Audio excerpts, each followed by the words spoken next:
bonsoir à toutes et à tous, bienvenue dans ce journal.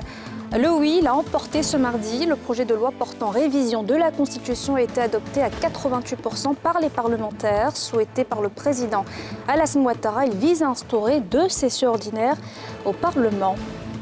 Belle avancée pour la prise en charge médicale en Côte d'Ivoire. 2 infrastructures de pointe ont ouvert leurs portes au CHU de Cocody. Il s'agit de l'Institut de médecine nucléaire et du pôle gynéco-obstétrique et pédiatrique. Et puis, pour plus de transparence dans l'attribution des marchés publics, le ministère du Budget vient de lancer une plateforme. Elle permettra aux opérateurs économiques d'accéder à toutes les informations nécessaires pour candidater à ces marchés. Mais d'abord, le vice-président de la République a échangé ce mardi avec le commandant du commandement militaire des États-Unis en Afrique. Il était question pour les 2 hommes de discuter du renforcement du partenariat entre la Côte d'Ivoire et les USA, notamment dans le domaine sécuritaire. On écoute le général Michael Langlais à ce propos. Toutes nos discussions ce matin, c'était d'améliorer et approfondir le partenariat entre la Côte d'Ivoire et les États-Unis. Nous avons des valeurs en commun, surtout en particulier la démocratie, des valeurs en commun en fonction de la stabilisation et des objectifs d'achever la sécurité dans la région, surtout dans le Golfe de Guinée. Et on partage pour voir comment est-ce qu'on peut améliorer ça pour pouvoir maintenir cette paix dans la région. Pour apprendre le succès de la Côte d'Ivoire et on va approfondir notre relation et capacités en avançant ensemble. Je vous le disais, le oui l'a emporté à 88%. Ce mardi, les parlementaires ont voté pour l'adoption du projet de loi portant modification de la Constitution souhaité par le président Alassane Ouattara. Il vise notamment à instaurer 2 sessions au Parlement. Leur reportage d'Issa Koné et Mathurin Badé. C'est avec une note d'acclamation que le projet de loi de révision numéro 2016-886 du 8 novembre 2016 portant Constitution de la République de Côte d'Ivoire, tel que modifié par la loi constitutionnelle numéro 2020-334 du 19 mars 2020, a été adopté. Au terme du vote, ce sont 301 parlementaires sur 352 qui ont voté l'adoption définitive, soit une adoption de 88,53%. Le projet de loi de révision de la loi numéro 2016-886 du 8 novembre 2016 portant Constitution de la République de Côte d'Ivoire, tel que modifié par la loi constitutionnelle numéro 2020-348 du 19 mars 2020, est adopté à 88,53%. La majorité qualifiée étant de 235 parlementaires, cette supramajorité est donc acquise. Le président du Congrès a invité les députés et sénateurs à plus de responsabilités pour les législatives, qui vont se tenir dans seulement quelques semaines en Côte d'Ivoire. Je ne saurais clore mon propos sans faire mention des élections locales prévues se tenir le samedi 2 septembre prochain. Il faudra au cours de ces élections que nous, parlementaires, candidats ou pas, jouons pleinement notre partition en tant qu'une force motrice qui rassemble et rassure les Ivoiriens qui, dans leur diversité, aspirent à la paix. Ce projet de révision constitutionnelle porte sur la modification des articles 90, 94 et 107 relatifs au pouvoir de chaque chambre du Parlement, à la réinstauration de 2 sessions du Parlement et au droit d'amendement du président de la République. Le Congrès du 25 juillet a réuni 337 députés et sénateurs sur 352 siégeants. C'est une belle avancée pour la prise en charge médicale au centre hospitalier universitaire de Cocody. Le CHU dispose désormais de 2 infrastructures de pointe inaugurées par le Premier ministre Patrick Hachi. Il s'agit de l'Institut de médecine nucléaire et du pôle gynéco-obstétrique et pédiatrique. Le reportage de Tiemé Danger et Tanguy Conan. CHU, Centre hospitalier universitaire d'Abidjan-Cocody. À l'entrée, le pôle gynéco-obstétrique et pédiatrique. En première ligne, pour le top départ des activités de soins, le Premier ministre, Patrick Hachi. Place maintenant à la visite guidée.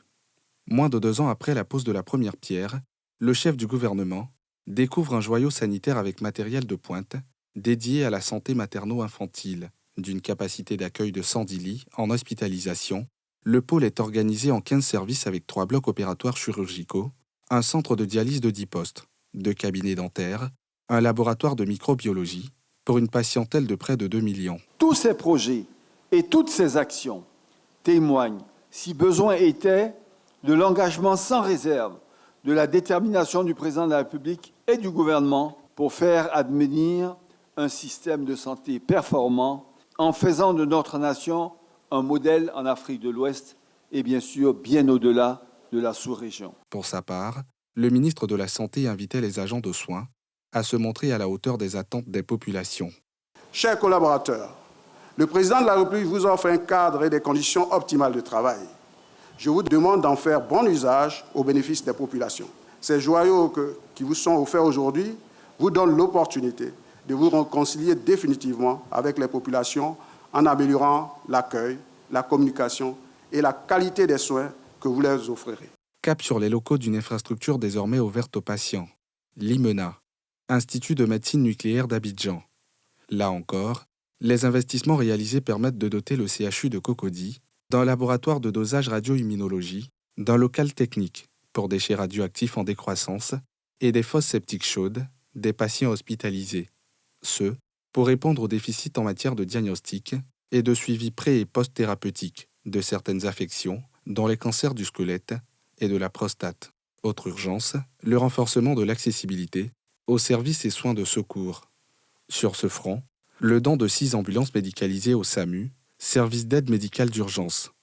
Un autre besoin, comblé pour renforcer l'offre des transferts interhospitaliers et de prise en charge des patients nécessitant des interventions d'urgence.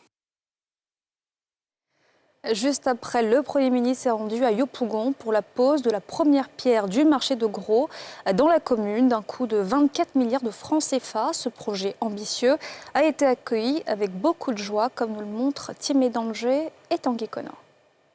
Ils ont démoli ici. Là. Pendant ce laps de temps, le coin n'est pas prêt. Nous, on va où? On peut construire un marché pour nous donner, mais aller construire un site pour dire que Atiéké, poisson et puis porc, ça ne va pas nous arranger. Déguerpis de leur zone d'activité sous des lignes de haute tension, les exposant à des nuisances et des menaces multiformes, ces commerçantes et autres pairs peuvent pousser un ouf de soulagement. Sur cette parcelle aménagée de Gesco Extension, route de Dabou, le projet de construction d'un marché de demi-gros et de détail. Aux côtés du porteur et des bénéficiaires de la commune, le Premier ministre Patrick Hachi. Le coup d'envoi des travaux officiellement donné, le chef du gouvernement revient sur le sens de ce programme. Ce marché concrétise, comme pour tous ceux qui vont être réalisés, la volonté puissante de son Excellence, Monsieur le Président de la République, de voir également l'émergence des femmes auxquelles il tient tant, afin que ce pays, comme je l'ai dit, continue de rester dans la stabilité. Suivre les traces et la vision de son Excellence, Monsieur le Président de la République, traduite ici, dans les faits, par Monsieur le maire de la commune de Yopougon, c'est suivre le bon chemin, car à dehors de ce chemin, il n'y en a pas d'autre. Bien avant, le ministre du Commerce déclinait les spécificités de l'ouvrage, invitant dans la foulée les acteurs de son département à s'approprier les réformes et actions instituées pour leur plein épanouissement. J'encourage particulièrement toutes les commerçantes et tous les commerçants de Yopougon à souscrire également au projet de la nouvelle carte de commerçant Visa afin de bénéficier de nombreux avantages. D'une durée d'exécution de 18 mois avec un budget de 24 milliards de nos francs, ce marché de demi-gros et de détail va abriter in fine 1558 étals, 56 boutiques, 12 chambres froides de 8 mètres carrés, 394 places de stationnement pour véhicules légers, 42 places pour poids lourds, une crèche, un centre d'alphabétisation pour femmes, 15 kiosques de 12 mètres, 34 cages à volailles et 396 box de 4 à 9 mètres carrés. Initié par la mairie avec l'appui financier de l'AFD, Agence française de développement, l'ouvrage va accueillir prioritairement les commerçantes, initialement installées sur le site, et celles déguerpies sur les sites à risque. Et pour plus de transparence dans l'attribution des marchés publics, le ministère du Budget vient de lancer le SIGOMAP, un outil qui facilitera la dématérialisation de ces marchés destinés aux opérateurs économiques. Elle a été lancée par le ministre Moussa Sanogo ce mardi. Salif Yalekwe, Kim Warik. www.sigoma.gouv.si est le tout nouveau portail mis à la disposition des opérateurs économiques dans le cadre des marchés publics. La mise en exploitation de SIGOMAP, système intégré de gestion des opérations des marchés publics, a été officiellement mis en exploitation par le ministre du Budget et du portefeuille de l'État, Moussa Sanogo, en présence de plusieurs acteurs de l'administration publique comme privée, des opérateurs économiques. Les objectifs recherchés à travers cette gestion dématérialisée sont assurer la célérité dans le traitement des opérations des marchés publics, renforcer la transparence et la crédibilité du système des marchés publics, réduire le coût de la participation des entreprises aux appels d'offres, accroître les possibilités des entreprises à soumissionner aux appels d'offres, réduire les risques liés à la manipulation des soumissionnaires, développer un système de marché public plus écologique car consommateur de moins de maquis. Je voudrais rassurer l'ensemble des acteurs publics et ceux du secteur privé. Des dispositions particulières ont été prises par les services techniques du ministère, en l'occurrence la DGMP, en vue de garantir la fiabilité et la sécurité du système, mais également aider à son appropriation. Un outil pour renforcer la transparence, la célérité et la traçabilité des opérations de marché public. Se félicitant de la mise en place de ce nouvel instrument, qui rentre dans la politique de dématérialisation des actes dans son département, le ministre Moussa Sanogo, à cette occasion, a invité les opérateurs privés à s'approprier cet instrument. Aussi a-t-il exhorté ses collaborateurs à continuer de rassurer les usagers des services publics à travers des prestations de qualité. La dématérialisation ne bouleverse pas les règles et principes des marchés publics tels qu'édictés par le Code des marchés publics et ses textes subséquents. Elle simplifie essentiellement les procédures et en renforce l'efficacité, notamment en donnant la possibilité à tous les opérateurs, quelle que soit leur position géographique, au moment du démarrage de la procédure de marché, de soumettre une offre. J'engage par ailleurs la DGMP à mettre en place un programme de transfert de compétences pour assurer l'autonomie des acteurs. Des échanges ont permis au public de mieux s'imprégner des avantages de cette plateforme. Je crois que c'est un système qui va apporter un plus, surtout aux appels d'offres, parce que nous-mêmes on se plaint que deux fois, compte tenu que pour que la lourdeur de ce qu'ils font, et surtout, nous on trouve que rien n'est clair, parce que tu peux déposer ton dossier, soit on dit que tu es en retard, soit alors qu'il y a toujours quelque chose à dire. La Direction générale des marchés publics a entre autres pour mission le suivi de l'obligation de passation des marchés, l'examen et l'authentification des dossiers d'appel d'offres, l'examen des dossiers d'approbation des marchés, dans les cas prévus par la réglementation. La Côte d'Ivoire dispose désormais aussi d'un portail web pour la promotion de son économie. Il a été lancé par le ministre de l'économie numérique ce mardi et il servira de catalogue aux investisseurs et partenaires financiers. Le reportage de Moussa Nikema et Cheikh Bleu. L'économie ivoirienne a désormais son portail web d'information et de promotion. Lancée par le ministre de l'Économie et des Finances, la plateforme se veut être la vitrine nationale en matière de diffusion de l'information économique et financière. Pour promouvoir ce dynamisme de l'économie ivoirienne auprès des acteurs économiques et des partenaires au développement, une communication dynamique, affinée et bien ciblée s'avère nécessaire. Le portail web intitulé « Portail d'information et de promotion de l'économie de la Côte d'Ivoire » s'inscrit dans cette démarche. Ce portail web couvre l'ensemble des secteurs d'activité du pays et sera aussi un service de partage de données intergouvernementales.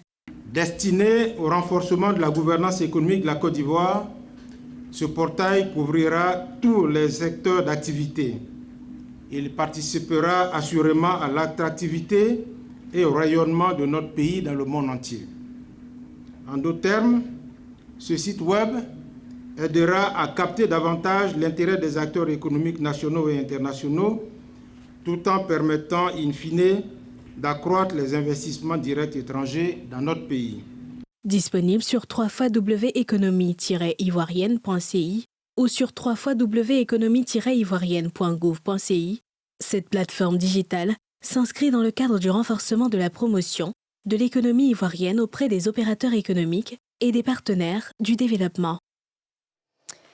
Ils sont les plus méritants de l'année 2022. Ils ont été honorés ce mardi par l'armée de Côte d'Ivoire, une occasion saisie par le chef d'état-major pour rappeler les priorités à ces hommes, notamment les futures élections locales et la sécurisation de la prochaine CAN. Salif Yalekwe, Kimo Eric.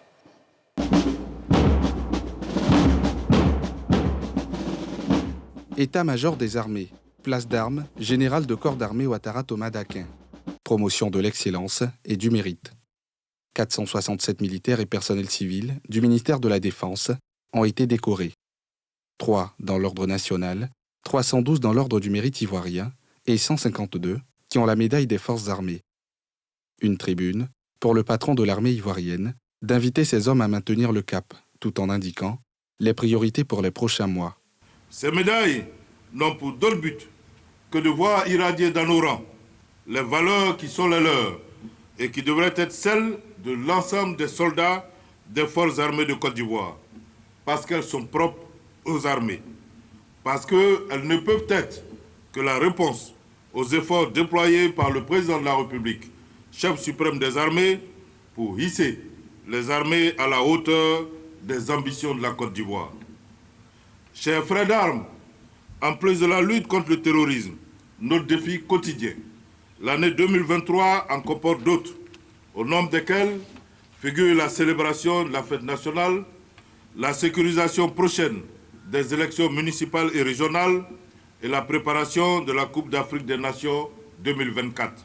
Les bénéficiaires, par le biais de leur porte-parole, se sont engagés à toujours porter et honorer le drapeau ivoirien. Chers décorés de l'année 2022, nous voici distingués en grande pompe par notre hiérarchie. Au-delà du prestige qui nous est ainsi conféré, s'érige une nouvelle ère pour nous, celle de demeurer des modèles que la hiérarchie a remarqués auprès de nos frères d'armes. Cela exige de nous correction permanente et rectitude de tous les instants, parce que nous devons irradier la qualité de service partout où nous nous retrouverons. Après la cérémonie d'Abidjan, 64 personnes seront décorées à Boaké, 28 à Daloa et 11 à Korogo. Et dans l'actualité politique, s'il n'est pas candidat aux élections locales, Blé Goudé vient de lancer la campagne « Zéro mort, zéro blessé ». S'illustrant en vagabond de la paix, il invite les politiques à plus de dialogue. Le reportage de Pierre Dipomélin et Chèque Bleu. Charles Blé Goudé et son parti, le COGEP, ne prennent pas part aux élections municipales et régionales du 2 septembre prochain en tant que candidats, mais ils seront tout de même en campagne. Non pas pour gagner des électeurs, mais sensibiliser à la non-violence. Une action citoyenne, traduite par l'opération Zéro mort, zéro blessé. Le président du COGEP a lancé la campagne officielle au siège de son parti. Depuis son retour au bercail, l'ancien patron de la Galaxie patriotique se positionne comme un pacificateur. Pour jouer ma partition au nom du COGEP, je vous annonce solennellement que pour ces élections municipales et régionales, je lance depuis le siège du COGEP la campagne élection zéro mort, zéro blessé. Pour celui qui aime la Côte d'Ivoire, ce concept ne devrait pas être insignifiant. Bien au contraire, nous devrions nous l'approprier, car depuis quelques années, les élections font peur chez nous. Et avant d'agiter le drapeau blanc, dans ces élections couplées des municipales et régionales, l'ancien prisonnier de La Haye fait amende honorable, demandant pardon aux Ivoiriens. J'appelle au pardon et je demande pardon moi-même. Le pardon, pour moi, ce n'est pas synonyme d'allégeance ou de faiblesse. Le pardon est divin. Le pardon est pour la décrispation. Le pardon, c'est aussi la considération de l'autre, dans ses raisons comme dans ses torts. La campagne Zéro mort, zéro blessé est la concrétisation de l'ambition de Charles Blé Goudé, qui veut, selon ses propres mots, être une aiguille pour coudre le tissu social, profondément déchiré, du fait des nombreuses crises qu'a traversé la Côte d'Ivoire. Son action va se mener avant, pendant et après les joutes électorales du 2 septembre. Et c'est la fin de ce journal. Merci de l'avoir suivi. Excellente suite de programmes sur la nouvelle chaîne ivoirienne.